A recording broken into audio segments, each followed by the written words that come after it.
La Soto poursuit son aventure africaine.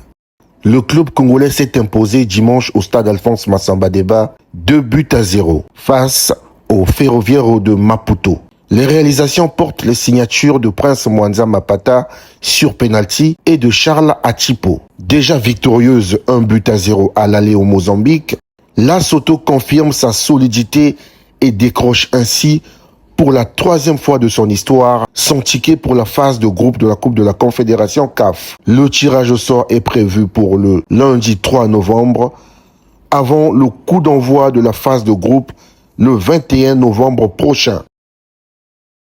Ouverture officielle de la saison sportive 2025-2026. La saison sportive nationale a été lancée le mardi 28 octobre sur toute l'étendue du territoire. Cette cérémonie, placée sous la tutelle du ministère des Sports, s'inscrit dans la vision du chef de l'État, son Excellence Denis Sassou Nguesso, qui voit dans le sport un levier d'unité nationale et de développement humain. Plusieurs textes récents viennent renforcer cette dynamique. La loi sur l'assurance obligatoire des risques sportifs, le code du sport, le décret sur l'éthique de la pratique sportive et celui fixant les modalités de sélection en équipe nationale. Des réformes destinées à garantir l'intégrité physique des sportifs et à promouvoir la bonne gouvernance, la formation et la transparence au sein des fédérations. En pleine préparation, le club athlétique Renaissance Aiglan s'est imposé face à une sélection du Kwilu sur le score de 5-0 au complexe sportif de Pointe-Noire. Les buts portent les signatures de Rox Oyo, auteur d'un doublé, Obé, Karim et Obuka. Un succès net et sans bavure pour les Aiglans qui montrent clairement en puissance avant la reprise des compétitions officielles. En Azerbaïdjan, Domi Massoumou continue de briller. Un but et une passe décisive lors du large succès de Kebele FK face à Minga Sevir, 5-1. Une performance XXL pour l'attaquant congolais de plus en plus incontournable. En Croatie, Merveille Ndoki a marqué pour Rijka, mais son club s'est finalement incliné 2-1 sur la pelouse du Dynamo Zagreb. En Zambie, Ismaël Ankobo a offert la victoire au Power Dynamos, buteur décisif à la 15e minute face à Changa Rangers. En Suisse, Christopher Ibayi a encore frappé.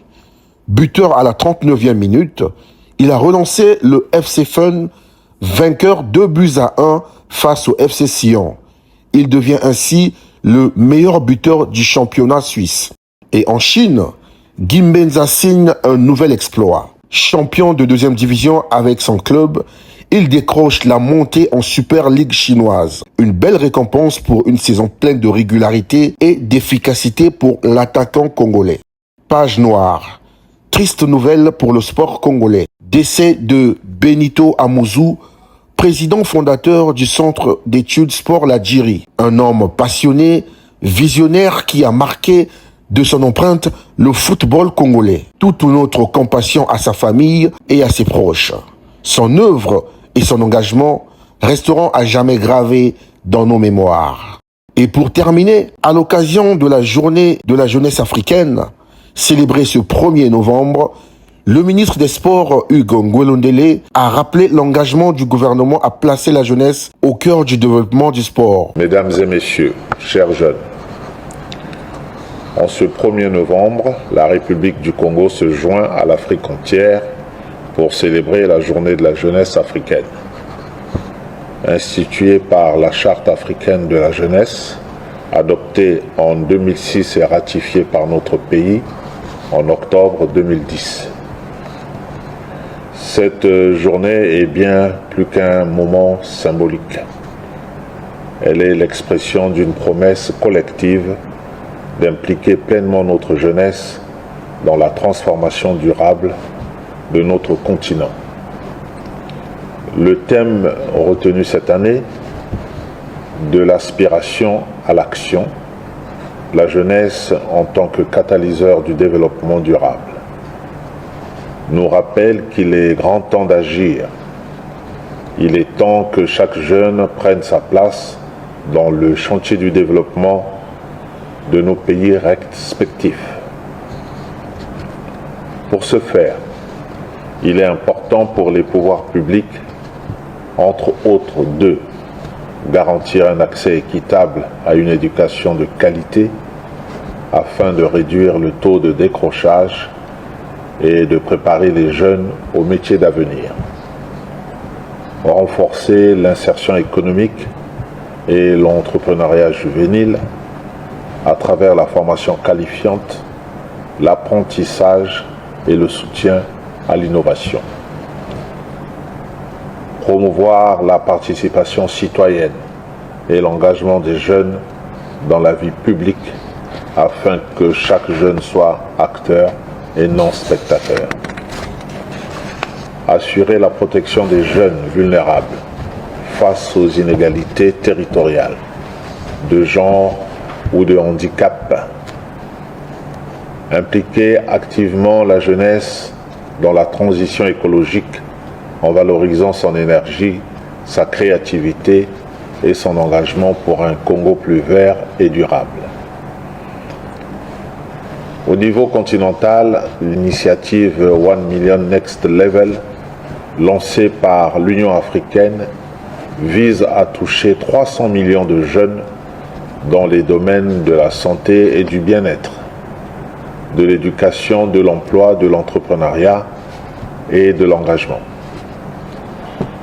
À cet effet, le 4e comité technique spécialisé jeunesse, culture, sport a décidé que cette initiative constituerait la prochaine phase opérationnelle du plan d'action africain pour l'autonomisation de la jeunesse.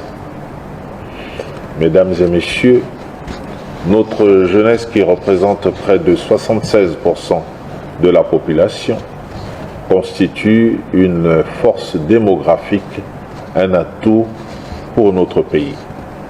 C'est pourquoi Son Excellence Monsieur le Président de la République, chef de l'État, Denis Sassou Nguesso, avait décrété 2024 année de la jeunesse. Cette volonté est matérialisée dans le programme de mise en œuvre accéléré du Plan national de développement 2022-2026 consécutif à l'année de la jeunesse.